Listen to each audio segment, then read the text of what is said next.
Welcome to the ISF Podcast from the Information Security Forum.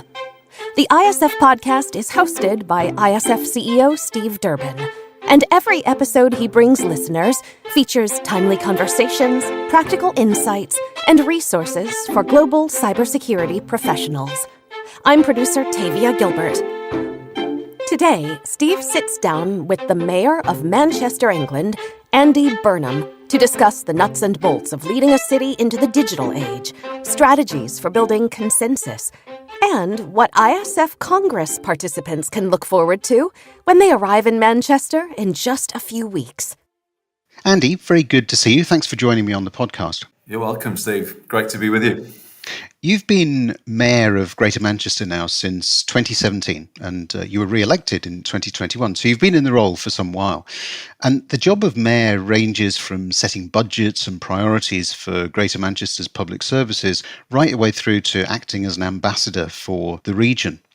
I'm really interested to hear specifically about your work to establish Greater Manchester as a UK and European centre for cyber and digital ethics, trust and security. And the thing I find really significant about that is that you didn't just leave it to being a centre for cybersecurity, but you included those other elements of ethics and trust into the mix. So talk about how those go together. What's the importance of cyber and cyber resilience for you and indeed for Manchester? So thank you, Steve. That's a really good place to start. And I guess the answer to your question is about me being true to the history of the place that I lead. And the truth about Manchester and the wider Greater Manchester area is that it's always pursued industrial progress hand in hand with social progress. So it never decouples what we're trying to achieve economically from what we want for our residents and what we think is right for everybody. And I hope that that's a vision that resonates with people. You know, if you look back, you could go back right to perhaps some of you, if you have many US listeners, as I'm pretty sure you do. I'll give you an example. If you go back to the height of the American Civil War in 1862, 160 years ago, Manchester was known then as Cottonopolis. So cotton came from around the world to be woven into cloth in the city, and there were many mills in Manchester at that time. And difficult as it was for the workers who were seeing their jobs kind of go dark, the American Civil War presented a real problem with the blockade of cotton, and the workers had to decide what to do. And they took a decision, unbelievably in many ways, 160 years ago, that they wouldn't handle slave-picked cotton. And it's why Manchester has a statue today of Abraham Lincoln. We have a Lincoln Square because he very modestly sent us a statue after that and praised the workers for their sublime Christian heroism. But it's an amazing story about Manchester. There's something deep in the DNA of the city that with industry and progress must come a kind of commitment to values of equality and diversity and solidarity, actually, because they stood with people they'd never met or were likely to meet when they took that stand. So you've got to be true to the place, haven't you? And as we develop our aspiration to be the UK's leading digital city region, we do so with a regard for digital in all facets of life, not just as a creator of jobs and a stimulator of our industry. It's about a digital world that works for everybody, that allows everybody to protect themselves and what's important to them, that keeps kids safe, but also, a digital world that enhances us all socially so that we don't have residents who are digitally divided and cut off. So again, we have a huge amount of work going on digital inclusion in the city. So for us to earn that title, a digital city region, we think it's got to be much more than about showing people gleaming offices and amazing sort of tech hubs and cool places where people can hang out. It's about a city region where all of that works for the benefit of everybody. And that's very true to the Manchester way. You make a really interesting point there, Andy, about digital inclusion. And on this podcast and in other sessions that we've run, one of the themes that we've explored is that very topic, because one of the concerns I certainly have is the ever worsening digital divide. The people that can afford the technology, that have access to the technology, versus those that can't. And it isn't just about your financial demographic. It's about age. It's about all sorts of other aspects as well. And, the world is ever inching towards being all technology, all on. And we run the risk of leaving behind those that aren't perhaps as comfortable using that technology or simply don't have access to it. So I'm really interested to hear what your plans and thoughts are for true digital inclusion in Manchester. So you're right that there is a risk always that some residents will be excluded from the conversation or from the opportunity that comes from being fully digitally connected in all facets of your life. I think that risk kind of came to the fore in a very prominent way in the pandemic, because we all experienced how the world of our work moved much more online than it had been before, but also public services and the delivery of public services, or the access to even supermarket delivery and all of those things. Everybody was kind of moving very quickly in that direction. And hence the kind of fear around some people who couldn't access that has kind of been accentuated. But then when you overlay on top of that a cost of living crisis, then you can see why this issue of digital inclusion has to sort of kind of move up the agenda. In political meetings throughout most of my life, it was always the last thing on the agenda, and maybe you might get round to it, and it's a sort of nice to do and a fluffy thing that, is good if you've got time. I don't think we can see it that way anymore. Mm-hmm. I think digital connectivity has to be seen as, people might describe it as the fourth utility. You've got water, gas, electric, and you've got to have your broadband. Otherwise, you can't function. And in a cost of living crisis, if you were to make people put those things in a hierarchy, it would probably have to be water first, and then electric and gas next. And then food has got to be in that mix. But then obviously broadband comes after, because it's just not the first thing that people will be able to prioritize. So we are in a time now where the world has moved online, but some residents their homes are going dark, if you like, and they are being cut off. And that presents a real issue with regard to this growing sense of a divided society, growing inequality, some residents just out of the conversation, unable to access the support and services that they need. So I guess, it's amazing for us now to be hosting Information Security Forum. We are obviously thrilled to have this in our city, but we would hope that some of these issues are kind of at the forefront of people's minds. It has to be an issue for everybody. And for those who aren't connected, we have to find ways to make them connected. You asked me, what have I done about it? I established a digital inclusion task force action network after the last mayoral election. And we've set ourselves the goal of a city region where every under 25, every disabled person, and everybody over 75 is supported to get online. And there's some really exciting and innovative work coming through to support those goals. That sounds great. I was having a conversation yesterday with a Chief Information Security Officer who was talking to me about the very real challenge that he faces. He works for a multinational organization, but the very real challenge that he faces in terms of being able to access talent, being able to access the right skill sets. And one of the suggestions that I put to him was, what about setting up an apprenticeship scheme? What about engaging with some of the, not just universities, because frankly, I think that's probably a little bit too late in the educational process, but bring it down more to the secondary schools, even primary schools, so that we're starting to build out this increased awareness, understanding, skills, capability. Now, you've been, again, a very strong advocate of apprenticeship programs and talking about those. Tell us a little bit about the sorts of things that you would like to see companies doing in Manchester, yes, but broader than that, to really try to encourage some of the younger skills that we need to see emerging. Yeah, oh goodness me, there are so many things, Steve, that I could say in response to that. But before I do, I guess the question is one for me. Before I ask companies, what do we want from you? I think they need to hear, well, what can I do for them, which will make life easier? Because I think at the moment they're trying to work around the system, and it's not quite, there's the issue with talent supply, because the school system and the skills system after it is not quite bringing people through in the right numbers with the right skills to, hence everybody talks about it, and I hear it all of the time. And I'm very conscious that I need to come up with better answers to the digital talent supply. There are major issues with the school curriculum, I think. It went backward looking a decade ago. It excluded ICT from what was called the English Baccalaureate. I think that was a terrible step. So the curriculum is an issue. It's not something I can actually deal with because it's not a devolved policy, but it is a very real issue. Mm-hmm. But then what can I do to make it easier?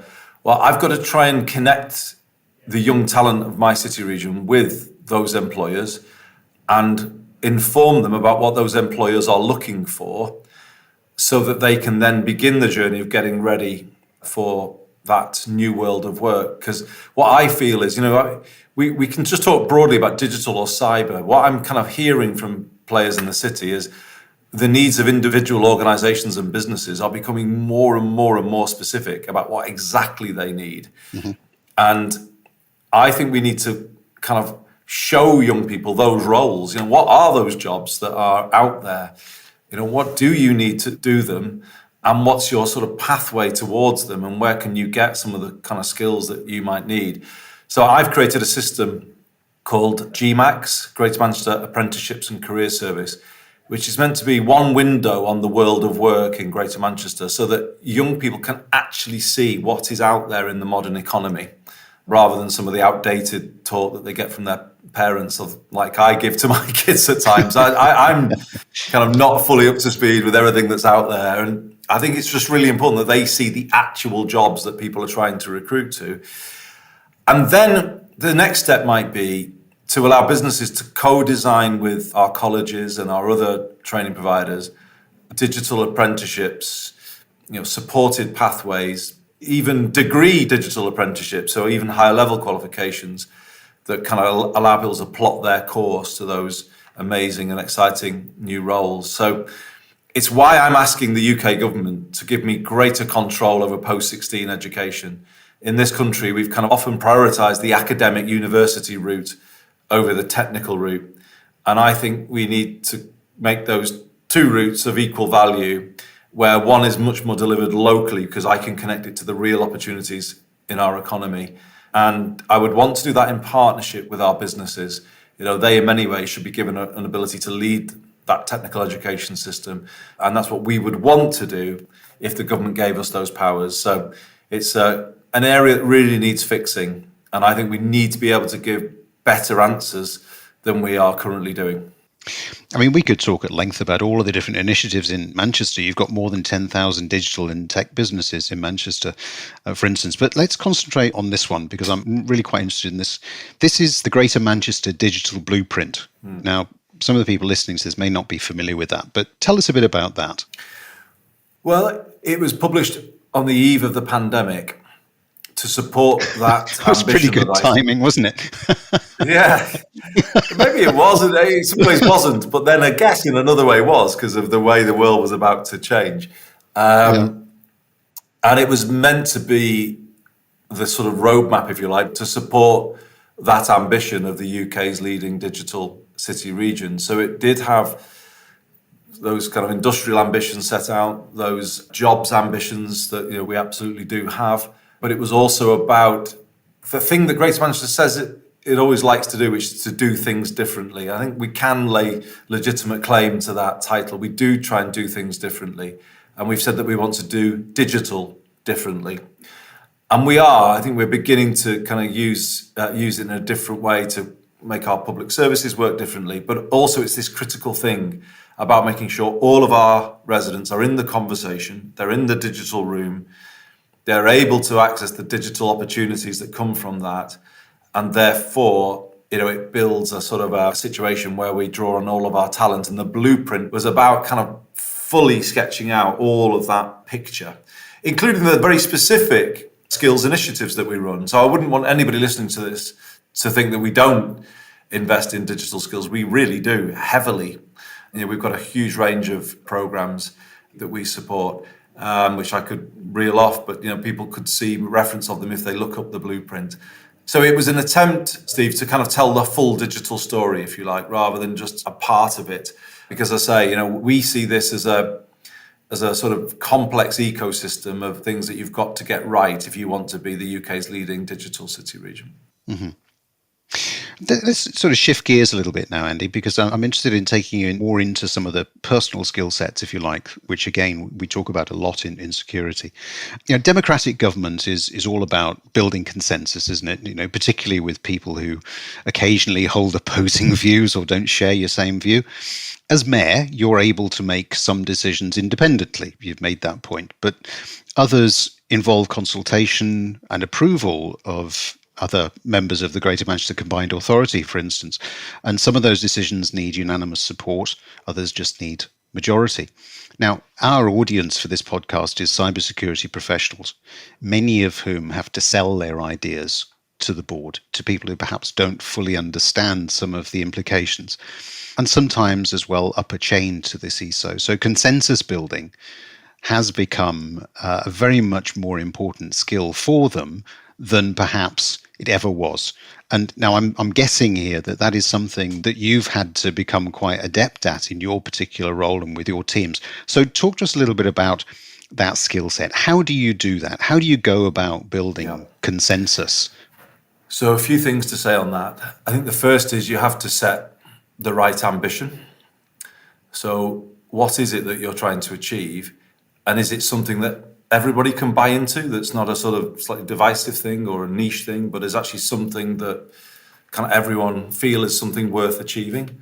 So setting an ambition that is right, not just for you, but for your organization, for the place where you live, that setting of the right ambition that maximizes consensus. As many people as possible will feel able to say, yeah, okay, I will want to sign up to that. And then once you've done that, involving as many people in the sort of the building of the actual detail and the delivery of achieving it, and showing that you're as prepared to sort of be flexible about how that's done as anybody. So to put that into a very tangible example, when I came into the role as mayor in 2017, we had a rough sleeping crisis in the city region. Right. And I said in my manifesto, I wanted to end rough sleeping. Now, that was a big statement at the time because we were not in a position where we were succeeding at that time. The issue felt bigger than what the councils could deal with. They were saying they didn't have the money, and it felt a stretch, if you like, to say that. But I stuck out by saying it because you've got to give people something worth working towards, haven't you? It's got to be a sort of a thing that is worth achieving. I was in Westminster politics a long time, as people may know, and I used to hear a phrase a lot down there, which went along the lines of under-promise and over-deliver. Now, maybe you hear that in corporate circles too. Mm-hmm. I personally don't believe in that, because who gets inspired by an under-promise? Who kind of has their head lifted by that? It's a safety mechanism, isn't it? People trying to protect themselves before they've even done anything. They're trying to sort of sell it short so that they don't get caught out. So they've almost, in my view, that's almost failing before you've started, because you're not setting the right ambition. You're undergoing on the ambition so that you don't look daft. Whereas I think the best form of leadership is saying, no, this is actually what we need to do, even though it's challenging. But by being ambitious, you actually get more buy-in to what you are actually trying to achieve, because then more people will buy into it. I hope this is, kind of landing with you, Steve, and the listeners, because it's a really important philosophy of mine. Maybe that not everyone buys into it, but I believe that's good leadership. Give people something that's worth achieving, and then give them the opportunity to build it with you. So I then created something called the Homelessness Action Network, which was all about a collaboration of organisations from the public, private, voluntary, faith sectors, big and small, and then let everybody kind of put their energy into this, and and that, I think, is basically how you build consensus and in the end build success. And I will come back to my point. If you set a narrow ambition or a sort of a half ambition because you're worried about not getting there, you're not actually. You've got to take a risk. You've got to say, I'm doing this because I believe this is right for me, for us, for the place, for the organisation, and I'm going to stick my neck out, actually. And in doing that, others will stick their neck out with you. And that very much is my philosophy. Some will say that it doesn't always work for me, and it won't actually, because you won't always, and some will say now that we haven't fully ended rough sleeping. We kind of have, in that if anybody wants to come off the streets, we've got somewhere where they can go every night. So I feel in spirit, we've done it.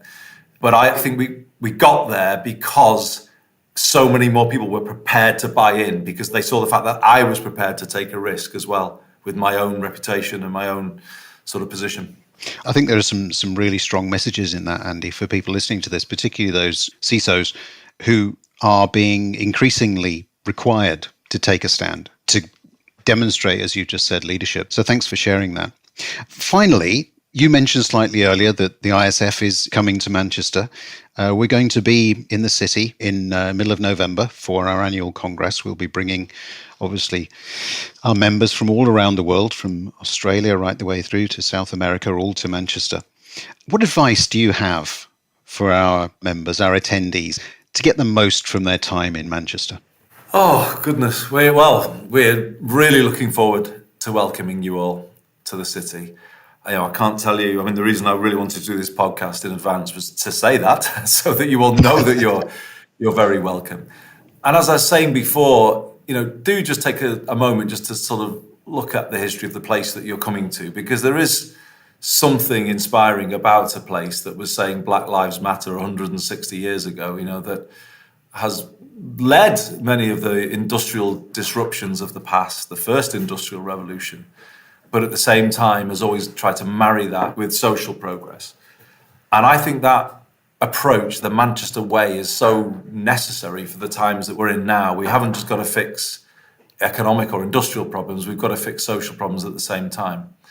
And, I think, the way we've always tried to work here offers a sort of a way of thinking about it that might be helpful for these new times that we're in. So do take a moment to think about the history. You will walk out of the convention centre and you will see a statue of Emmeline Pankhurst, the suffragette who didn't just change women's lives in the UK, but did so around the world by the empowerment of women and the right to vote. Right outside the convention centre is a monument to Peterloo, where British citizens were gunned down by the British Army, actually fighting for the right to vote. So, these things are important because progress has been hard won in this city. And I do think people should know about it, and do wander over to see the Lincoln statue and just read up on all of that. So be inspired by the history, because it is a place with incredible history. But before I sound too worthy, I think get ready to enjoy yourself is what I would also say, because we're famous for a bit of that. We used to be known as the home of 24-hour party people. And I've been saying to my residents recently, we're going to be working hard to get that crown back from 10 Downing Street, London, because they became party central in recent times. And, we're not having that. This is the place where people know how to party properly. And I think we do need to come together post-pandemic, don't we? And enjoy being together, enjoy being with people. They say in Manchester that tables are for dancing on. So, bear that in mind. And if you take the mayor's advice to heart and go and do a bit of that, that's great. Our bars and restaurants will be pleased to see you. But if you want bailing out from a police cell from the mayor, then I'm not sure I can go that far. But do come to the place. Do absorb what it's about. It's a very people-oriented place. It's a very progress-oriented place. It's always ready to bring on the new. It's an industrial disruptor. It's a social disruptor. It always has been. And that's why we're so proud to have you in our city. But come here and think great thoughts, and come here and plan to change the world, because that's what we're all about. And I suspect it's what a lot of you are about as well. Well, I'm certainly looking forward to spending, I think I'm going to be in Manchester for a week in total, so I'm certainly looking forward to that. And I know that a number of our members, just based on the registrations we've had already, are also looking forward to it too. So it looks as if it's going to be a bit of a bumper congress for us. So, Andy, thank you very much indeed for taking the time just to give us some insight. You're welcome. It's going to be great, Steve. And, we'll be on hand to support the event in any way that we can. So I want to say again, you will be so welcome here. I obviously joke a little bit about our nightlife. There is a good nightlife, We have some football teams you may have heard of. There's plenty of music. There's plenty of things to keep you interested while you're here. But I hope you could help us as well define what is a true digital city region in the 21st century, and leave us with some real ideas and pointers to the future. So we'll be looking forward to some of that. But it should be a great event, and let's all make sure we come together in Manchester and make the most of it. Fantastic. Andy, thank you very much indeed for your time. You're welcome, Steve. We'll be back next week with a new episode just before we take a break for Congress in Manchester. In the meantime, as always, we ask that you take 10 seconds to pull up this podcast on whatever device you're listening and give us a 5-star rating. If you have a little more time, you can even write a quick review. That helps other listeners who might enjoy our content find us. And we also want to make sure to introduce you to the ISF Analyst Insight podcast, which goes in depth on the hottest topics in information security. In every episode, ISF analysts hand-select active security professionals from ISF member organizations to discuss how the implementation of ISF research is uniquely applied to their real-world context. We hope you'll listen, and of course, we'll put a link to that show in our show notes. If there's a topic or a question that you'd like us to cover in a future episode, let us know at securityforum.org, which is also where you can find our catalog of past video and podcast episodes, as well as ISF's research, practical tools, and guidance related to discussions like today's. The ISF podcast is produced by Talkbox and Tavia Gilbert, with music by Alexander Filipiak, senior producer Katie Flood, mix and master by Kayla Elrod. Thanks for listening.